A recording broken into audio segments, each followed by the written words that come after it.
சொல்றேன்னு தப்பா நினைச்சுக்காதீங்க. என்ன மேம் ஆரம்பமே அப்படி சொல்றீங்க?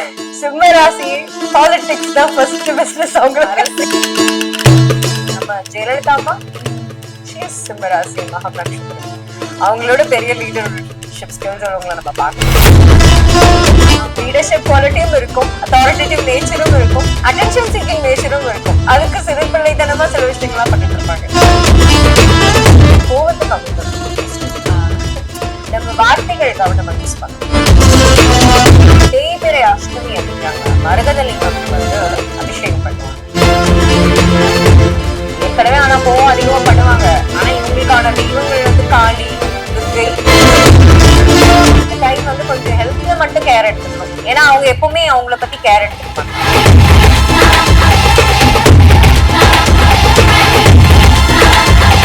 ஒன் டு ஒன் பக்தி நேயர்களுக்கு வணக்கம். நான் கலைப்பிரியா பழனி. இன்னைக்கு நம்ம கூட யாரு இருக்காங்க அப்படின்னா திருச்செந்தூர் சௌகார்த்திகா சுவாமிநாதன் மேம் தான் இருக்காங்க. வணக்கம் மேம். வணக்கம். எப்படி இருக்கீங்க? சூப்பரா இருக்கேம்மா, நீ எப்படி இருக்க? நல்லா இருக்கேன் மேம். பொதுவாவே மேம் நம்ம மக்கள் கிட்ட இருக்கிற மிகப்பெரிய சந்தேகம் இல்லைன்னா ஆசை, இது எப்படி வேணாலும் சொல்லலாம், ஒவ்வொரு மனுஷனுக்குள்ளேயும் இந்த எண்ணம் கண்டிப்பா இருக்கும். ஏதாவது ஒரு பிசினஸ் பண்ணணும், பிசினஸ் பண்ணி வாழ்க்கையில முன்னேறிடணும், எப்படியாவது முன்னேறிடணும் அப்படின்ற அந்த எண்ணம் மட்டும் இருந்துகிட்டே இருக்கும். ஆனா என்ன பண்ணணும்னு கேட்டா எனக்கு தெரியல, ஆனா பண்ணணும் அப்படின்ற ஒரு எண்ணம் எல்லாருக்குள்ளயுமே இருக்கு. எனக்கு என்ன கேட்டு தெரிஞ்சுக்கணும் அப்படின்னா, இந்த ராசிக்காரர்கள் இந்த பிசினஸ் பண்ணணும் அப்படின்னு ஏதாவது ஒரு விஷயம் இருக்கா? அப்படி பண்ணா சக்சஸ் ஆகிறதுக்கான விஷயங்களும் இருக்காமா? எல்லா ராசிக்கும் கண்டிப்பா அந்த மாதிரி இருக்கு. எல்லா ராசிக்குமே வந்து ஒரு பிளானட் தானே ரூல் பண்ணுது. ஒரு பிளானட் ரூல் பண்றதுக்கு ஏத்த மாதிரி அந்த ஃபீல்ட்ல போனா அது ரொம்ப பெனிஃபிஷியலா இருக்கும்.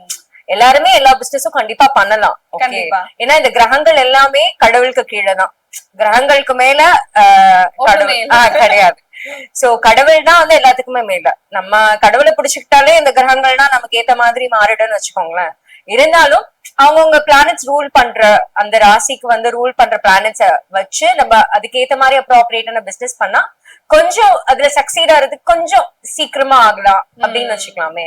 கண்டிப்பா. சோ எதுவுமே முடியாததுன்னா கிடையாது. கண்டிப்பா எல்லாத்தையுமே நம்ம மாத்தலாம். விதியை மதியால் வெல்லலாம். கண்டிப்பா மேம். இப்போ ஒவ்வொரு ராசிகளுக்கும் அவங்களுக்கு உகந்த பிசினஸ் என்ன, அந்த பிசினஸ் பண்ணலைன்னா வேற எந்த பிசினஸ் பண்ணிட்டு இருக்கவங்க அதை இன்னும் நல்லா பண்ணலாம் அப்படின்னு சொல்லிட்டு பாக்கலாம் மேம். கண்டிப்பா.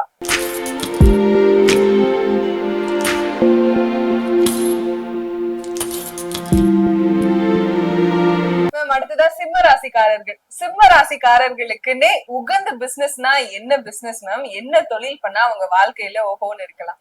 சொல்றேன்னு தப்பா நினைச்சுக்காதீங்க. என்ன மேம் ஆரம்பமே அப்படி சொல்றீங்க? சிம்ம ராசி பாலிடிக்ஸ் தான் ஃபர்ஸ்ட் பிசினஸ் அவங்களுக்கு. அரசியல்வாதியா போயிடுங்க, வாழ்க்கை ஓஹோன்னு இருக்கும். கண்டிப்பா. Because they very much authoritative. Leadership ஸ்கில்ஸும் பயங்கரமா இருக்கும். அவங்க கிட்ட பேசி சில பேரால ஜெயிக்க முடியும், ஆனா முக்காவாசி பேர் ஜெயிக்க மாட்டாங்க. ஏன்னா அவங்க பேசுற தோரணையிலேயே அவங்கதான் கரெக்ட் சொல்லிட்டு போயிருவாங்க அந்த மாதிரி. சோ அத்தாரிட்டேட்டிவ் லீடர்ஷிப் இதெல்லாம் வந்து நம்ம ஜெயலலிதா அம்மா சிம்ம ராசி மகம் நட்சத்திரம். அவங்களோட பெரிய லீடர்ஷிப் ஸ்கில்ஸ் உள்ளவங்களை நம்ம பார்க்க முடியும். கண்டிப்பா. So they excel in political career. So பிசினஸ்ன்றதோட அவங்க எந்த துறை சார்ந்து போனா ரொம்ப நல்லா இருப்பாங்க. அதே மாதிரி சினிமா, மீடியா, லைம் லைட் ரொம்ப எப்பயுமே லைம் லைட்ல இருக்க. கரெக்ட். அவங்க அட்டென்ஷன் சீக்கிங் பீப்புள். சோ அதுக்காகவே ஏதாவது பண்ணிட்டே இருப்பாங்க. இப்போ யாரும் நம்மள கவனிக்க மாட்டாங்க, யாராவது நம்மள நோட்டீஸ் பண்ணணும்ன்ற ஒரு எண்ணம் இருந்துட்டே இருக்கு. வீட்லயே பர்சனல் ரிலேஷன்ஷிப்ஸ்லயே அப்படிதான் இருப்பாங்க அவங்க. அவங்களோட அட்டென்ஷன் வந்து இப்போ குழந்தைங்க ஒரு பக்கம் பார்த்தா ரொம்ப சின்ன குழந்தை சிறுபிள்ளைத்தனமா சில விஷயங்கள் எல்லாம் பண்ணுவாங்க. வீட்டுல உள்ள வைஃபோ இல்ல சில்ட்ரனோ அவங்க கவனிக்காட்டி கூட அட்டென்ஷன் சீக்கிங் ஏதாவது பண்ணிட்டு இருப்பாங்க. சோ அந்த மாதிரி ஒரு அதாவது எக்ஸ்ட்ரீம் ஆப்போசிட் கேரக்டர்ஸ் இருக்கும்ல சில பேருக்கு. லீடர்ஷிப் குவாலிட்டியும் இருக்கும், அத்தாரிட்டேட்டிவ் நேச்சரும் இருக்கும், அட்டென்ஷன் சீக்கிங் நேச்சரும் இருக்கும். அதுக்கு சிறுபிள்ளைத்தனமா சில விஷயங்கள்லாம் பண்ணிட்டு இருப்பாங்க. சோ அந்த மாதிரி. அண்ட் பிராண்டிங், இப்போ டிஜிட்டல் மார்க்கெட்டிங், பிராண்டிங், இந்த மாதிரி விஷயம், சேல்ஸ் போர்ஸ்ல இருக்கவங்க எல்லாம் வந்து சிம்மம் எக்ஸலன்ட். ஒரு பெரிய பொசிஷன்ல தான் இருப்பாங்க. ஒரு கம்பெனில வேலைக்கு போயிட்டாங்கன்னா ஒரு சிஓ வேலையெல்லாம் கிடையாது, எடுத்த உடனே பெரிய வேலை. ஆமா, அவங்களோட டார்கெட்ஸும் அந்த மாதிரி தான் வச்சுப்பாங்க.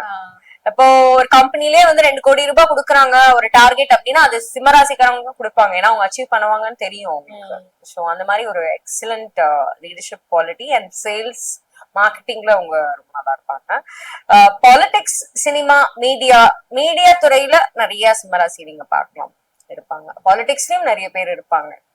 சோ இதெல்லாமே அவங்களுக்கு ஒரு நல்ல ஒரு இது. அதே மாதிரி ட்ரைனிங் எங்கேயாவது நடக்குது, அதுல ஹெட் யாருன்னு பார்த்தா இவங்கதான் இருப்பாங்க, சிம்மராசிக்காரங்க இருப்பாங்க. லைஃப் கோச்சஸ்ன்னு இப்ப நிறைய யூடியூபர்ஸ் பண்ணிட்டு இருக்காங்க. லைஃப் கோச்சிங் அந்த இதெல்லாம் மந்த்ரா அதெல்லாம் சொல்லிட்டு இருக்காங்க. Life month.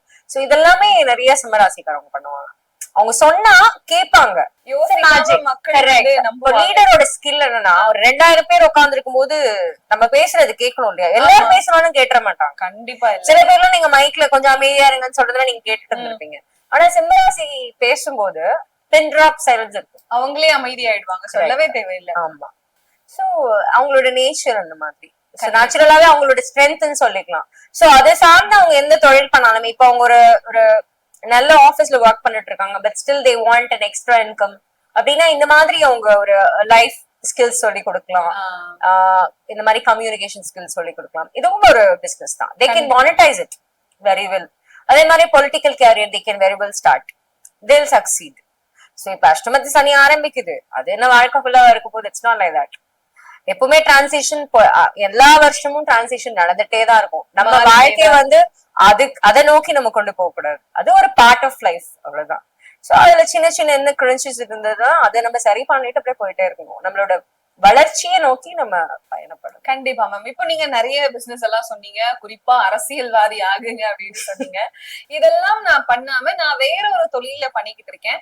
எனக்கு அதுக்கான வாய்ப்பு தான் இப்போ கிடைச்சது. அது கொஞ்சம் நல்லா தான் போயிட்டு இருக்கு. ஆனா அதை இன்னும் கொஞ்சம் நான் மேம்படுத்தணும்னு நினைக்கிறேன்.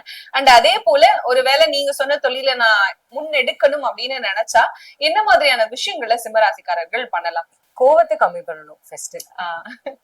என்னன்னா எம்ப்ளாயிஸ் இருந்தாதான் நம்மளோட பிசினஸ் ரன் ஆகும். எந்த பிசினஸா இருந்தாலுமே எம்ப்ளாயிஸ் ஆர் ஃபர்ஸ்ட். அதே மாதிரி கிளைண்ட்ஸ் ஆர் ஃபர்ஸ்ட் தான். But still when we have to run a business successfully னா நம்மளோட எம்ப்ளாயிஸை நம்ம நல்லபடியா பார்த்து கண்டிப்பா நம்ம வார்த்தைகள் கவனமா யூஸ் பண்ணணும். சோ இதெல்லாம் பண்ணாலே எக்ஸிஸ்டிங் பிசினஸ்ல வந்து இவங்க ரீடைன் பண்ணிக்க முடியும். அதுக்கான ஸ்கில்ஸ் இவங்களுக்கு இருக்கும். அதான் இவங்க கொஞ்சம் பிரஷ் அப் பண்ணிக்கிட்டா கொஞ்சம் மேம்படுத்திக்கணும். அதான் நான் சொன்ன மாதிரி கோவத்தை ரொம்ப வார்த்தைகள் பேசுறது, நம்ம ரொம்ப ஸ்ட்ரிக்டா இருக்கோன்றதுக்காக நம்ம வந்து என்ன வேணா பேசிடக்கூடாது. அதுதான் விஷயம். தவறான இன்ஃபர்மேஷனை போய் கொடுத்துடக்கூடாது யாருக்கும். அது கொஞ்சம் ஏன்னா கொஞ்சம் கேர்லெஸ்ஸா இருப்பாங்க சில நேரங்கள்ல. இப்ப எப்படி சிங்கம் வந்து லைனஸ் தானே போய் வந்து ஹாண்ட் பண்ணிட்டு வருவாங்க. சோ அந்த மாதிரி இவங்க வந்து கொஞ்சம் லேசியா இருப்பாங்க. அந்த லேசினஸ் விட்டுட்டாங்கன்னா கொஞ்சம் நல்ல எந்த பிசினஸா இருந்தாலுமே இவங்களால நல்லா பண்ண முடியும். முக்கியமா இந்த சினிமா, மீடியா துறை, இல்லைன்னா யூடியூப் சேனல் ஸ்டார்ட் பண்ணணும்னு நினைச்சிட்டு இருக்கேன் அப்படின்னா அதெல்லாம் அவங்க தாராளமா பண்ணலாம். கண்டிப்பா தயக்கம் இல்லாம முன்னெடுத்து ஒரு நல்ல ஒரு கான்பிடென்டா பண்ணாங்கன்னா அதை நல்லபடியா பண்ண முடியும். கண்டிப்பா. இப்ப இவங்க என்னென்ன பரிகாரங்கள் பண்ணலாம், எந்த கோவில போய் வழிபடலாம்? ஓகே, சிதம்பரம் கோவிலுக்கு போலாம். தேய்பிறை அஷ்டமி அன்னைக்கு அங்க மரகதலிங்கம்க்கு வந்து அபிஷேகம் பண்ணுவாங்க. அத ஒரு நாள் போய் பார்த்துட்டு வரலாம். ரொம்ப விசேஷமான பலன்கள் அது கொடுக்கும். யாருனாலுமே போலாம் அதை பாக்குறதுக்கு. முக்கியமா சிம்மராசிக்காரங்க போனா ரொம்ப சிறப்பாக இருக்கும். அதே மாதிரி திருப்பதிக்கு போயிட்டு வரலாம், ரொம்ப நல்ல விஷயமா இருக்கும். துர்கை அம்மனை வழிபடலாம். துர்கையை புடிச்சுக்கிட்டாலே போதும். ஏற்கனவே ஆனா போவோம் அதிகமா பண்ணுவாங்க. ஆனா இவங்களுக்கான தெய்வங்கள் வந்து காளி, துர்கை, உக்கிரமான தெய்வம். அவங்க எல்லாம் கும்பிட்டாங்கன்னா இவங்களுக்கு வர இந்த தடங்கள், இடர் இதெல்லாம் வந்து கொஞ்சம் ஹெல்த்ல வந்து கொஞ்சம் கான்சியஸா இருந்துக்கணும். இந்த காலகட்டத்துல அஷ்டமத் சனி என்டர் ஆகுறதுனால, இந்த டிரான்சிஷன் வரப்போறதுனால இந்த டைம் வந்து கொஞ்சம் ஹெல்த்ல மட்டும் கேர் எடுத்துக்கணும். ஏன்னா அவங்க எப்பவுமே அவங்கள பத்தி கேர் எடுத்துக்க மாட்டாங்க. குடிப்பழக்கம் உள்ளவங்க கண்டிப்பா அதை தவிர்த்தரணும். கண்டிப்பா. அதே மாதிரி சூரியனார் கோயிலுக்கு போயிட்டு வரலாம். ரொம்ப விசேஷமான பழங்கள் கிடைக்கும். இந்த வருடம் முழுக்க உங்களுக்கு சுபிக்ஷமா இருக்கும். வெற்றிவேல் முருகனுக்கு அரோகரா. All the very best.